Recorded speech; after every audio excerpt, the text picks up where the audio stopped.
How to log into Wells Fargo mobile app.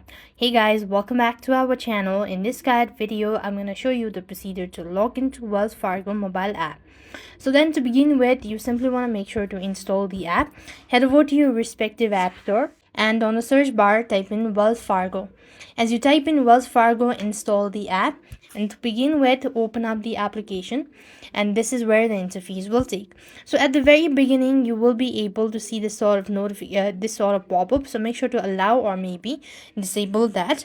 Now moving on, for the login procedure, you have to simply type in your username and then the password associated with that. And as soon as you're done entering the following information, you click onto the sign on button, and if the credential seems to be valid enough, you'll have successfully logged into your account. So this way you'll have successfully logged into your Wells Fargo mobile app. I hope the video was helpful. Make sure to like, share and subscribe. Thank you for watching. See you in the next video.